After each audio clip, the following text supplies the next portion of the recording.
Mas Ana, Assalamualaikum. Salam. Baru pertama kali memang muktamar ini secara bersama-sama memposisikan yang namanya presiden sekaligus sebagai ketua umum PBNU. Ini sejarah yang mungkin tidak akan terulang lagi di masa-masa yang akan datang. Muktamar NU ke-30 ini merupakan muktamar yang penuh mukjizat dan karomah, dihadiri oleh Bapak Presiden yang sekaligus Ketua Umum PBNU. Bahwa Ibu Wakil Presiden, sehari-hari saya panggil Mbak Mega, adalah orang yang ingin bersama-sama saya, kata orang Jawa, kelayu kakange. Terbawa kakaknya. Karena selama ini saya menganggap beliau sebagai adik. Selamat datang Pak Dr. Amin Rais. Tadi saya kira enggak datang, ternyata datang. Sudah sekian lama Nahdlatul Ulama menunjukkan ciri istimewa, yaitu kemampuan berkorban untuk kepentingan bangsa dan negara. Ini saya rasakan betul. Sudah tidak lihat saja masih disuruh jadi presiden. Kalau tadi ketua panitia mengajukan kepada kita sebuah gagasan, al-muhafadzatu al-qadimis sholeh wal akhdhu bil jadid aslah, mau dirubah silahkan, tidak ada masalah. Tetapi ingat, dengan yang lama itu saja, karena barokahnya para bapak-bapak dan nenek-nenek kita, jadi jangan lupa faktor barokah ini. Ini orang NU sudah mulai lupa faktor barokah ini. Saya paling sedih waktu jadi mubalek dulu, itu kalau dijemput orang di lapangan terbang atau di stasiun, mesti jawabnya, mesti ketua panitianya, kadang-kadang ketua cabangnya mengatakan pada saya, alhamdulillah Pak, hubungan kita dengan Pak Bupati bagus sekali. Mulai kapan NU ingat Bupati dan lupa kepada Allah Subhanahu wa Ta'ala? Tapi sebagai ketua NU saya berdiam diri saja, tertawa-tawa, tapi hati saya menangis. Lupakan itu semua, silakan membangun kembali bangsa ini dari bawah dengan keluguan, kelugasan, dan kesederhanaan Nahdlatul Ulama. Ikhtilaful a'immah rahmatul ummah. Perbedaan pandangan di kalangan pemimpin rahmat bagi umatnya. Ini harus kita pegang teguh.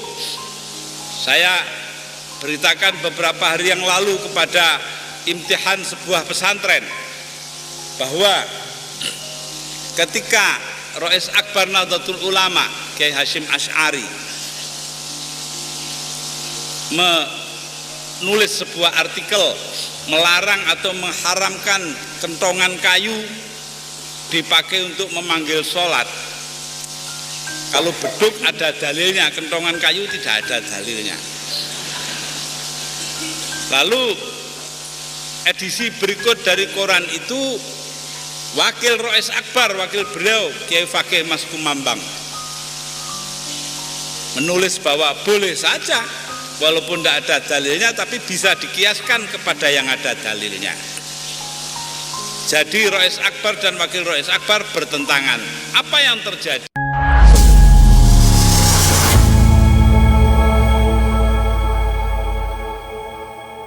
Kita ikuti sekarang amanat Presiden Kiai Haji Abdurrahman Wahid dalam pembukaan Muktamar NU ke-30 di Pondok Pesantren Lirboyo, Kediri, Jawa Timur. Assalamualaikum warahmatullahi wabarakatuh.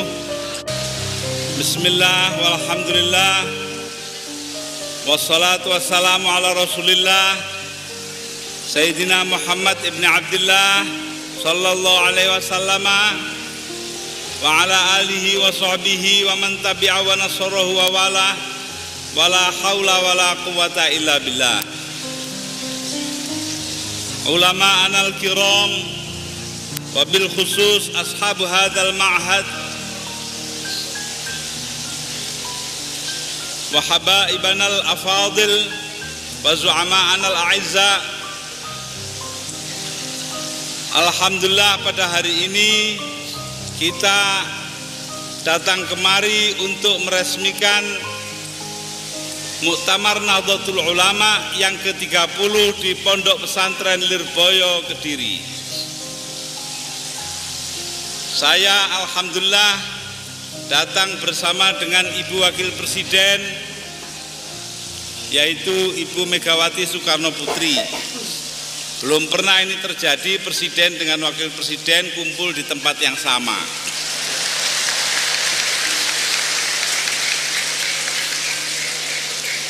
Ini tidak lain menunjukkan bahwa Ibu Wakil Presiden, sehari-hari saya panggil Mbak Mega, adalah orang yang ingin bersama-sama saya, kata orang Jawa, kelayu kakange.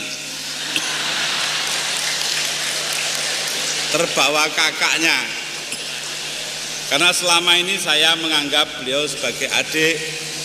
Kami berdua sudah lama kenal dan saling bertukar pikiran, apalagi saling mendukung selalu. Demikian juga alhamdulillah pada hari ini telah datang untuk menghadiri pembukaan muktamar ini saudara kita Taj Al-Hamad dan Pendeta Kwak dari Unification Church di Amerika Serikat langsung datang begitu jauh hanya untuk menghormati Muktamar Nahdlatul. Dan tidak lupa para ahli-ahli Indonesia, yaitu Bapak Mitsuo Nakamura dan Ibu Hisako, Ibu André Feya dari Prancis,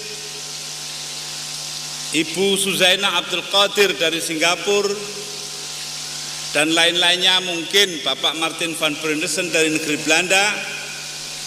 Semuanya itu ingin menyaksikan bagaimana NU bermuktamar. Dibawakan di sini dalam pembukaan ini juga berdatanganlah para pejabat pemerintahan tingkat 1 dan tingkat 2 yang juga disertai oleh para menteri yang datang jauh-jauh hanya untuk menunjukkan penghormatan mereka kepada kita. Tidak lupa para pimpinan lembaga tinggi dan lembaga tertinggi negara, serta para pimpinan berbagai organisasi yang ada di sini. Mbak Mega bukan hanya wakil presiden, juga ketua umum PDIP. Orang PKB-nya nggak terhitung, di sini ada Pak Matori dan anak buahnya. Begitu juga dari Muhammadiyah pun datang Bapak Ahmad Syafi'i Ma'arif sebagai ketua umum. Juga dari DPP Golkar ada Bapak Akbar Tanjung.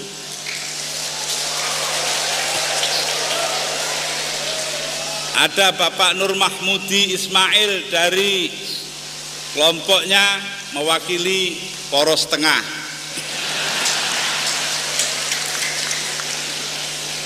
Jadi semuanya itu menunjukkan bahwa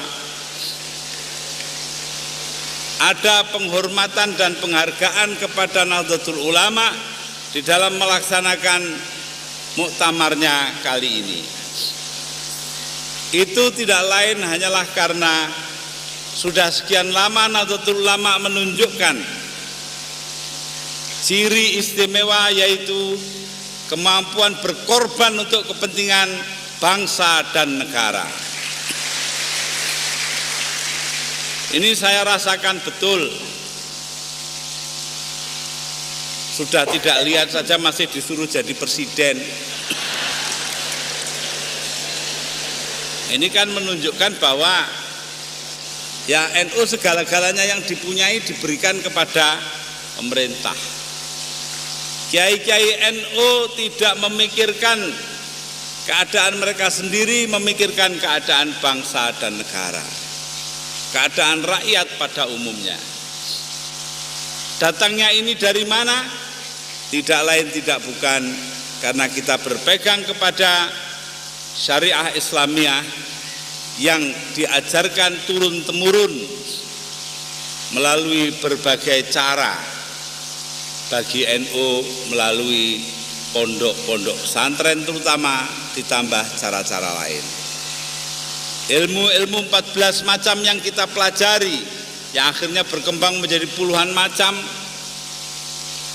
bahkan sampai kepada bahar-bahar ilmu arut yang kita gunakan untuk membuat lagu kebangsaan NU, yaitu Selawat Badar. Saya katakan pada Mbak Mega itu loh, selawat lagu kebangsaan NU, Mbak, yang semula dikarang oleh Kiai Ali Tuban dan diaransir oleh almarhum Kiai Ahmad Siddiq dari Jember. Sekarang dalam tempo 40 tahun telah mengumandang di seluruh negeri kita, bahkan ditiru oleh televisi-televisi kita tanpa mengerti asal-usulnya, bahwa Selawat Badar itu digunakan untuk perang. Padahal kita ini niatnya memerangi maasi, memerangi segala macam hal-hal yang tidak benar. Jadi perangnya lain sekarang. Ya, semuanya itu gantung karena katanya hadis, niatul mukmin khairun min amalih. Niatnya orang beriman itu lebih baik dari pekerjaannya. Ini sering dijadikan alasan yang niatnya baik tapi tidak mau melakukan.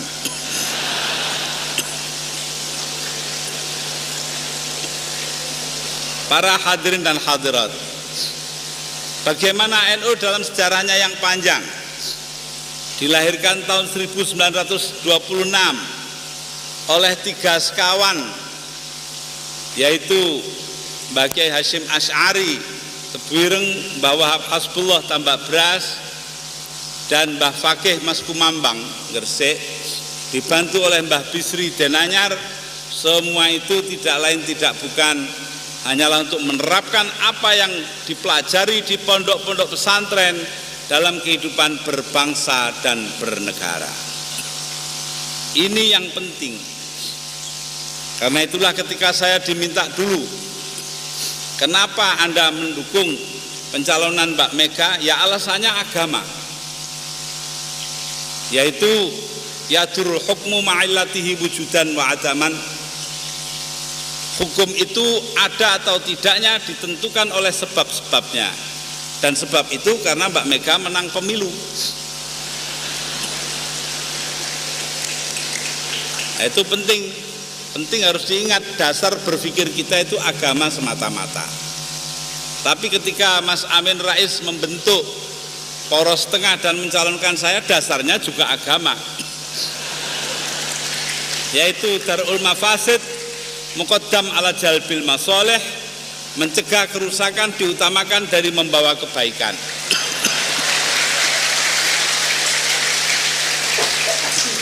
Ya, semua itu berangkat dari pemikiran keagamaan kita yang diterjemahkan dalam kehidupan bernegara.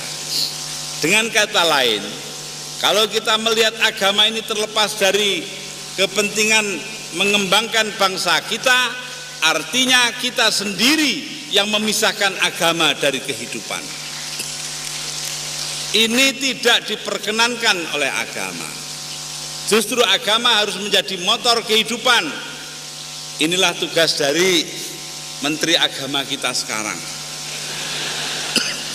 Bukan hanya jadi pajangan,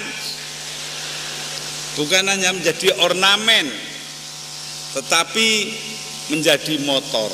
Tidak untuk membenarkan hal-hal salah yang terjadi, tetapi untuk mendorong tugas agama yang sebenarnya yang terkandung di dalam pembukaan Undang-Undang Dasar 45, yaitu pertama, mencerdaskan bangsa, kedua, menciptakan perdamaian dunia, ketiga, mengusahakan yang terbaik bagi bangsa ini.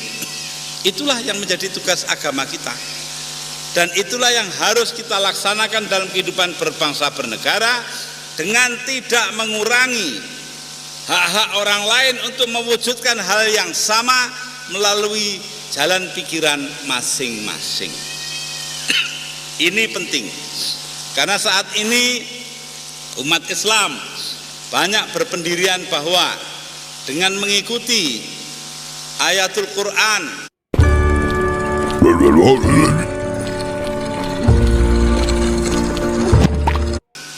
dan hadis dan ayat-ayat Quran saja, dilihat secara letterleknya saja sudah cukup tanpa penafsiran. Ini salah sama sekali. Kita memerlukan penafsiran. Karena itulah kita memerlukan adanya ahli-ahli agama.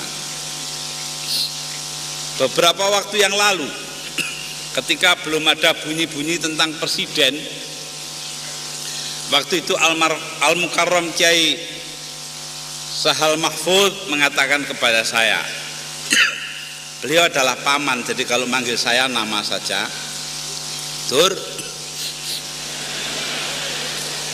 kelihatannya cabang-cabang kok ingin kamu jadi Rois Am. Saya katakan tidak, Kiai, karena Hadratus Syekh mendirikan NU atas dasar hukum Islam alias fikih. Beliau mengarang 11 kitab dari Tambihatul Wajibat hingga kepada Tahrimu Qatil Arham, itu semua fikih. Kiai Fakih Mas Kumambang yang menjadi wakil Rois Akbar juga kalau mengarang hanyalah tentang fikih. Kemudian Kiai Wahab Hasbullah adalah ahli usul fikih. Pengganti beliau Rois Am Kiai Bisri Sansuri, ahli fikihnya. Kiai Ali Maksum di Kerapiak Jogja yang menggantikan juga orang yang mendalam ilmu fikihnya dan mengajarkan fikih. Setelah itu muncul Kiai Ahmad Siddiq Jember sebagai Rois Am yang juga orang fikih. Dan terakhir tadi kita dengarkan Bapak Kiai Ilyas Ruhyat yang walaupun orang yang senang dengan tasawuf tetapi tidak pernah melupakan kewajiban berfikih dengan mengajarkan kitab fikih.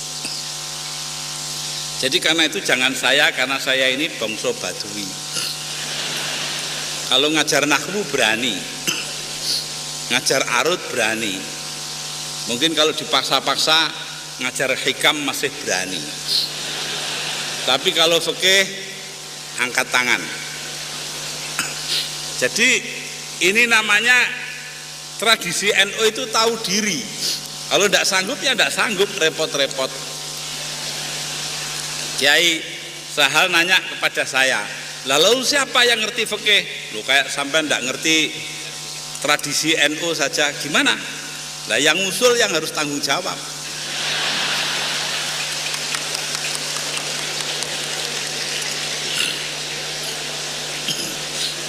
Jadi karena itu para hadirin dan hadirat sekalian, kita harus mengerti ini. Tanggung jawab kita bersama kepada Allah Subhanahu wa taala sebagaimana dikatakan oleh adik qori kita tadi, faltakum minkum ummatu yad'una ilal khairi wa ya'muruna bil ma'ruf wa yanhauna 'anil munkar. Hendaknya ada di antara kalian kelompok yang mengajak kepada kebaikan, memerintahkan apa yang diwajibkan agama dan melarang apa yang tidak diperkenankan agama. Ini semua tetap merupakan landasan NU. Yang tahu amar ma'ruf nahi mungkar hanyalah ulama. Karena itu kita wajib taat kepada mereka-mereka. Wajiblah kita ini tunduk di hadapan mereka.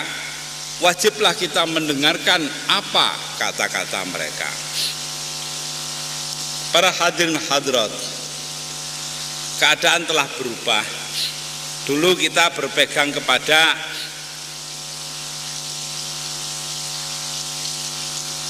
pujiannya Abu Nawas.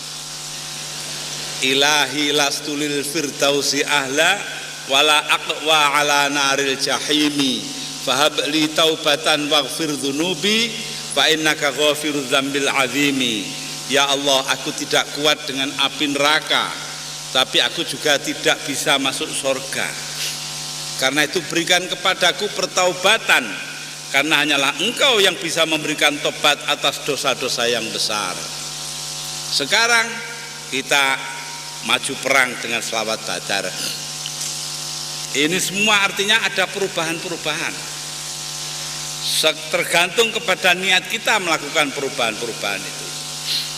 Karena itu tadi sudah dikatakan oleh saudara ketua panitia, al-muhafadzatu 'alal qadimis shalih wal akhdhu bil jadidil aslah. Hendaknya kita memelihara apa yang baik dari yang lama dan mengambil yang lebih baik dari yang baru. Ini prinsip tidak bisa kita tinggalkan. Ini harus tetap ada dalam kehidupan kita. Keluhan-keluhan mengenai ekonomi, mengenai sudah porak-porandanya bingkai berbangsa kita, sehingga harus diperbaiki kembali bingkai-bingkai itu. Begitu juga sudah munculnya masalah kemiskinan, terutama juga kita ini menghadapi hal-hal yang sifatnya buruk untuk akhlak kita seperti masalah narkoba. Itu semua tidak bisa dipecahkan kecuali kalau kita berpegang kepada ketentuan di atas, yaitu kita tetap melihat kepada yang baik bagi kehidupan kita bersama. Perkara yang baik itu ditafsirkan macam-macam, itu masalah penafsiran. Jadi karena itu saya harapkan para muktamirin hendaknya melihat masalah ini dengan jernih dan menyadari bahwa Nahdlatul Ulama ini adalah sebuah organisasi agama yang juga menjalankan tugas memberikan kritik dan mengawasi jalan pemerintahan dari sudut agama. Saya gembira sekali tadi membaca di harian Kompas kata-kata dari saudara PJNU Lampung Barat dari Liwa, yaitu bahwa NU jangan sampai lupa mengkritik pemerintahan yang ada. Ini sudah dijalankan NU lama sekali, bahkan saya 15 tahun rasanya diinjak-injak hanya karena tidak cocok dengan pemerintahan yang ada. Masa ini akan kita tinggalkan hanya karena Anda mau baik-baikan sama saya? Boleh baik tetapi tetap kritis. Hubungan baik tetapi bersikap kritis, itulah yang menjadi landasan bagi demokrasi di negeri kita. Bukannya kita mencari muka kepada orang untuk bisa tetap berkuasa. Karenanya saya merasa sangat bergembira dengan keputusan MPR yang membatasi masa jabatan presiden. Ini berarti di masa-masa yang akan datang kita semua terikat kepada apa yang telah ditentukan oleh rakyat kita, tidak bisa mengelak dari situ. Karenanya saya berharap bahwa Anda semua para muktamirin, peserta muktamar kita yang semuanya adalah rakyat, tetap memberikan kritikan-kritikan yang membangun. Kapan saja silahkan berikan kepada kami melalui saluran-saluran yang baik. Ini penting sekali. Saya sadari ini karena apa? Karena memang dikira orang jadi presiden itu enak, harus pakai sepatu itu udah untuk saya namanya penyakit itu. Ya sudahlah, tidak apa-apa. Memang dalam melaksanakan tugas ya harus begitu, ya tidak apa. Ya, jadi karena itu tetap saja fungsi kita semula fungsi yang kritis. Berikan kritik-kritik Anda yang membangun kepada kita semua sambil kita berdoa. Karena apapun yang kita bikin semuanya itu tergantung kepada Allah Subhanahu wa ta'ala. Tidak bisa lain. Kalau tadi ketua panitia mengajukan kepada kita sebuah gagasan al-muhafadzatu 'alal qadimis shalih wal akhdhu bil jadidil aslah, mau dirubah silahkan, tidak ada masalah. Tetapi ingat, dengan yang lama itu saja, karena barokahnya para bapak-bapak dan nenek-nenek kita, alhamdulillah sampai hari ini NU tetap jaya, bangsa kita tetap merdeka. Jadi jangan lupa faktor barokah ini. Ini orang NU sudah mulai lupa faktor barokah ini. Saya paling sedih waktu jadi mubalek dulu. Itu kalau dijemput orang di lapangan terbang atau di stasiun, mesti jawabnya, mesti ketua panitianya, kadang-kadang ketua cabangnya mengatakan pada saya, alhamdulillah Pak, hubungan kita dengan Pak Bupati bagus sekali. Mulai kapan NU ingat Bupati dan lupa kepada Allah Subhanahu wa Ta'ala? Tapi sebagai ketua NU saya berdiam diri saja, tertawa-tawa, tapi hati saya menangis. Lupakan itu semua, silakan membangun kembali bangsa ini dari bawah dengan keluguan, kelugasan, dan kesederhanaan Nahdlatul Ulama. Hanyalah dengan cara demikian kita bisa menyelamatkan bangsa kita yang terancam dalam segenap segi kehidupannya sekarang ini. Hanya dengan cara demikian kita bisa meningkatkan pendapatan bangsa ini untuk menyusul bangsa-bangsa lain, dan kalau perlu meninggalkan mereka menjadi apa yang dijanjikan oleh Al-Quran, baldatun thayyibatun wa rabbun ghafur. Ini bukan monopolinya Masyumi karena Masyumi sudah bubar. Ini monopolinya orang-orang yang percaya kepada Al-Quran, walaupun tidak semua orang Islam percaya kepada Quran. Jadi karena itu inilah pegangan kita. Kita ingin mendirikan masyarakat yang baik, yang penuh dengan pengampunan Tuhan. Itulah yang ada di dalam Al-Quran yang kita inginkan. Dan itu semua timbul dari sikap kita menghargai kemajemukan, menghargai perbedaan pendapat. Ikhtilaful a'immah rahmatul ummah. Perbedaan pandangan di kalangan pemimpin merupakan rahmat bagi umatnya. Ini harus kita pegang teguh. Saya beritakan beberapa hari yang lalu kepada imtihan sebuah pesantren bahwa ketika Rais Akbar Nahdlatul Ulama Kiai Hasyim Asy'ari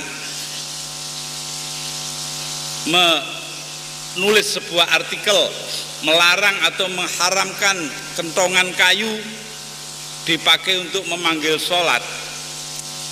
Kalau beduk ada dalilnya, kentongan kayu tidak ada dalilnya. Lalu edisi berikut dari koran itu wakil Rais Akbar, wakil beliau Kiai Fakih Mas Kumambang menulis bahwa boleh saja walaupun tidak ada dalilnya, tapi bisa dikiaskan kepada yang ada dalilnya. Jadi Rais Akbar dan wakil Rais Akbar bertentangan. Apa yang terjadi? Rais Akbarnya memanggil semua ulama Jombang datang ke Tebireng dan mengatakan bahwa ini saya nulis haram, Kiai Mas Kumambang nulis halal. Nah, saya berikan keleluasaan kepada Anda semua, mau ambil pendapat saya atau pendapatnya Kiai Fakih, tapi dengan catatan jangan sampai Tebireng ini ada kentongan kayunya. Saya tidak tahu Pak Yusuf Hasyim, apa itu masih berlaku apa enggak ini. Beberapa bulan kemudian Kiai Hasyim Asy'ari sebagai Rais Akbar Nahdlatul Ulama diundang oleh Kiai Fakih Mas Kumambang bermaulid Nabi di Mas Kumambang Gresik. Apa yang terjadi? 3 hari sebelum kedatangan Kiai Hasyim ke tempat itu, seluruh masjid dan musola di Kabupaten Gresik itu semua dikirimi surat oleh Kiai Fakih. Selama Kiai Hasyim Asy'ari berada di Kabupaten Gresik, harap semua kentongan diturunkan.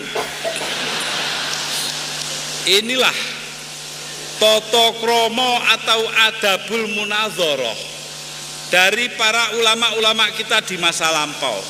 Sekarang baru berbeda torekot saja sudah tidak mau saling mengenal. Muridnya sudah tidak boleh saling mengunjungi. Ini berarti NU sudah beranjak dari zamannya beliau-beliau itu. Karenanya NU ini bagian dari bangsa, bangsa perlu diselamatkan, mari kita selamatkan NU. Inilah yang sebenarnya menjadi inti daripada muktamar kali ini di Lirboyo, yaitu bahwa hendaknya NU kita selamatkan demi menyelamatkan bangsa dan negara sebagai pengabdian kita bersama sesuai dengan anjuran dari agama kita. Wal takum minkum ummatu yad'una ilal khairi wa ya'muruna bil ma'ruf wa yanhauna 'anil munkar. Wassalamualaikum warahmatullahi wabarakatuh.